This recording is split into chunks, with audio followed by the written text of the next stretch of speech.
Parent Winds, an adventure of a lifetime. A global expedition dedicated to collecting stories of environmental and cultural preservation while conducting marine research aboard sailing vessel Resilience.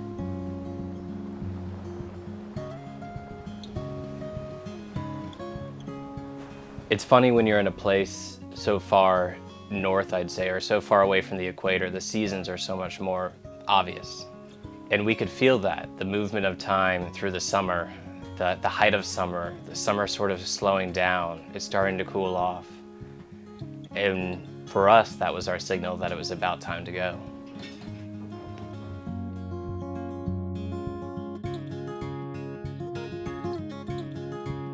We had been in the United States for a long time. We'd been preparing Resilience forever. There had been so much work. And we really had one last big haul out and push to get things done before we headed south.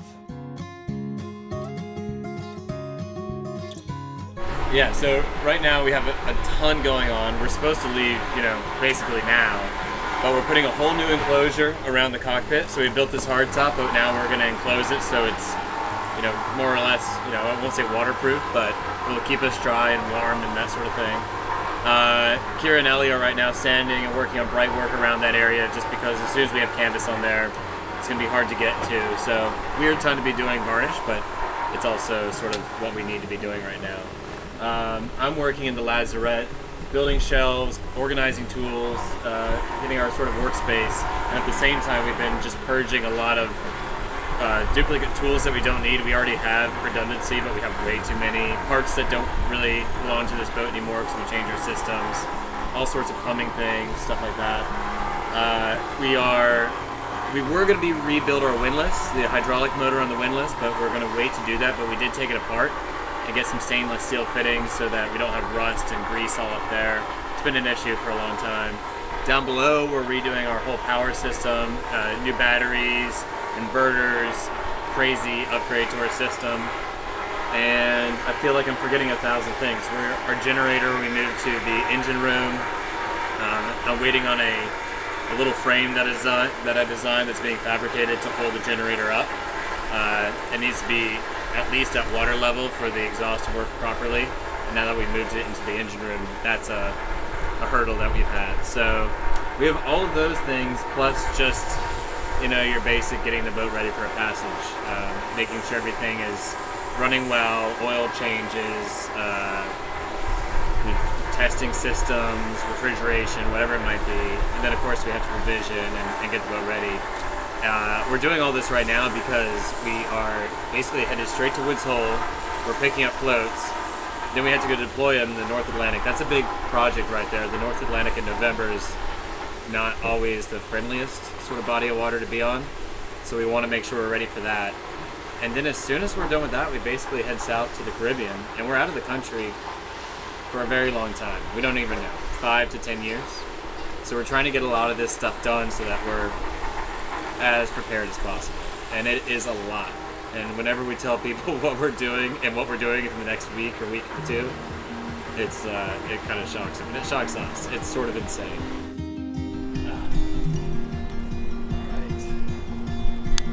We are off to go get a lot of parts. So many! Ellie is a new crew member of ours. She's actually Kira's best friend and childhood friend. She had the opportunity to sort of change what she was doing in life and come aboard, and she asked Kira, and Kira and I spoke about it, and both of us were excited, and we're just really lucky to have her. She's fantastic to have aboard. So my name's Ellie, and I'm brand new to the Resilience crew. Right now, I think my role is kind of just onboarding at the moment, getting to know the ins and outs of the boat. I'm brand new to the sailing world, so everything is just kind of like right now an intake of information, learning. What kind of intrigued me and interested me in being part of this project, this nonprofit that Kira and Trip started, is that I've always had a really deep love for the ocean and for the water. Like growing up, Dolphins have always been my favorite animal. Like, I've always considered myself a water bug. Like, if you put me in the water, it's hard to get me out. That's something Kira and I like bonded over in our friendship since childhood, was just like how much we love the ocean. It's been really awesome watching Kira live out like her dream the last few years, because she studied marine science and biology, and again, that's always been like a big passion for both of us. So to watch her live out her dream was just like incredible, and now to be a part of it is just like, I can't believe it. Like, I feel so blessed to be here and be doing that with them.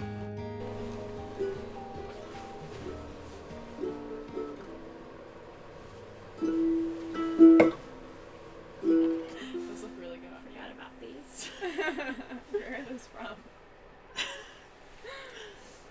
Probably college.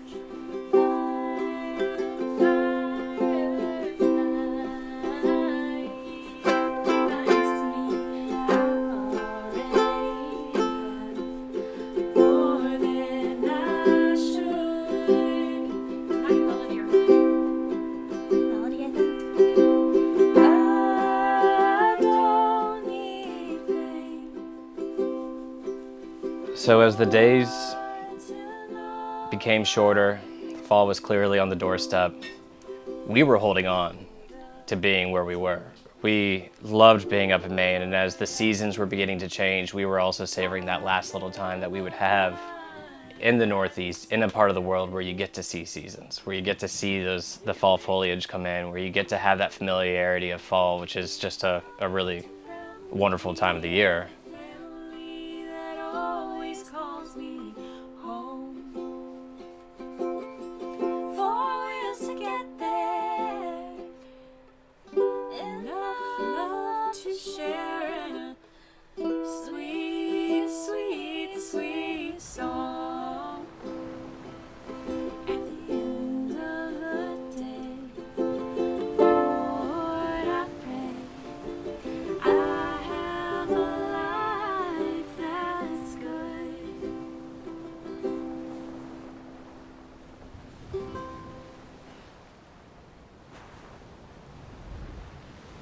Devin here is helping us with Will as well, and we're redoing our entire power system. So we are installing 2 inverters that are going to be stacked that will allow us to have 240 volts, which we need for some of our appliances and whatnot, and some of our systems. And then on top of that, a battery company, Battleborn, is giving us, sponsoring us and helping us get a massive lithium-ion battery bank. So we'll be able to run a lot more efficiently, run a lot more systems and not use as much power. And that's really big for us as we grow the battery bank, to be able to like run research equipment and other equipment that you can't have a change in power and draw. It will allow us to have like more clean, balanced power without having to run a generator all the time in order to get that. So it just makes the boat what we want it to be, electrically at least.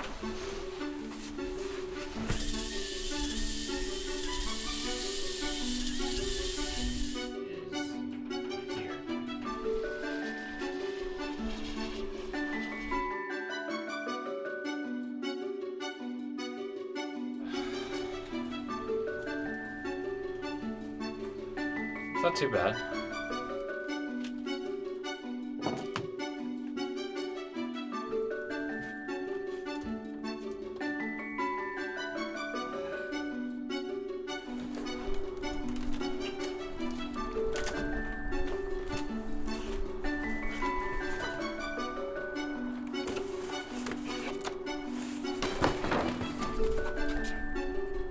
The electricians, Devin and Will, just left, and we got a lot done today. Got our AIS working, got a lot of the power stuff put together, but we didn't get quite as far as we thought we would. Our alternator, which is like our main power source besides really anything, an alternator is huge on a boat. It runs, produces power when the engine's running, and it's pretty important. We didn't get that set up right. The generator hasn't even been tested. We have a little tweaks here and there because we just finished the system today. So Devin's going to come by in the morning, but until then, the weather's starting to calm down. It's beautiful out. But now I need to switch gears. The whole boat's still ripped apart, and we're having a bunch of people over tonight because we were planning a happy hour, which is sort of par for the course for us. We like to get people around, get community around, and we've just met so many people here that are incredible. and I wanted to invite them, aboard before we're off. So I've got to hustle and get the whole boat cleaned up, and then I don't know. If I can, I won't be covered in dirt, but that might be a long shot. We'll see. You just can't waste time when you're hauled out. Every single second is money just disappearing. And so we got back in the water shortly after, and we got rid of the old anchor chain, got a new anchor chain, painted that. That literally happened as we were getting off the dock. We threw that anchor chain straight on, into its hole, and the paint was still wet, and we left as soon as we had it on board. It was nuts. That was probably the least prepared I have ever been for a passage.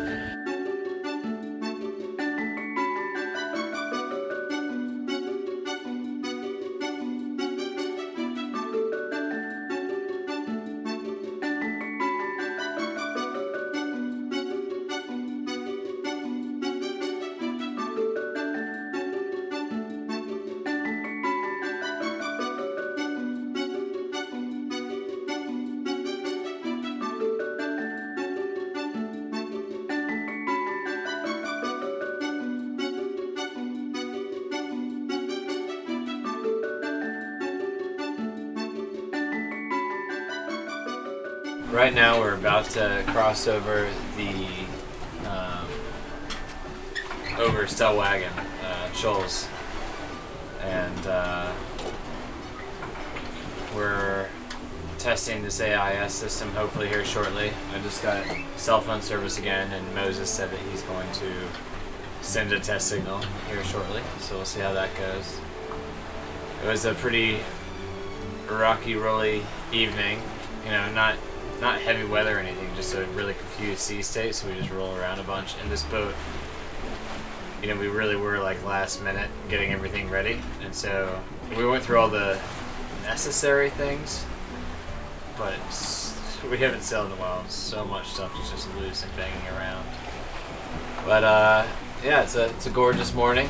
It's starting to warm up a little bit. It was pretty chilly, and we'll hopefully see some whales. We've already seen some dolphin and birds and a lot out here. Test this system, and then we're heading for the Cape Cod Canal.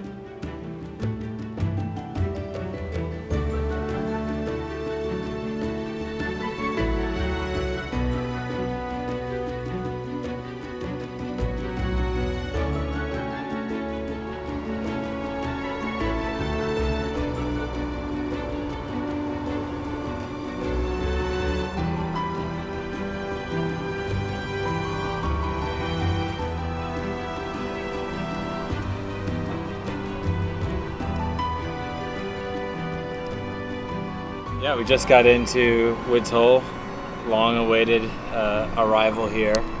We've been talking about it for a long time. We've been planning on picking up these Argo floats for a year or two now, since the start of the conversation. We've been talking, so here we are. We're docked right next to the Cornwall Kramer, which is a SCA boat. They do education and research as well, so that's pretty awesome. Awesome organization. We're at the Dyer Dock, and this is just a really great place to be, between Woods Hole Oceanographic Institution and the community here and SEA, and the connection that this area has with ferries to the Martha's Vineyard. It's just a cool place to be. So, never been here this time of year. It's much browner and colder, but it's nice. And we're docked. Things went pretty well. I think we could say now the voyage was a success from Maine. We're going to mess with power systems. We need to clean up the boat a little bit, and then we can just chill out and relax.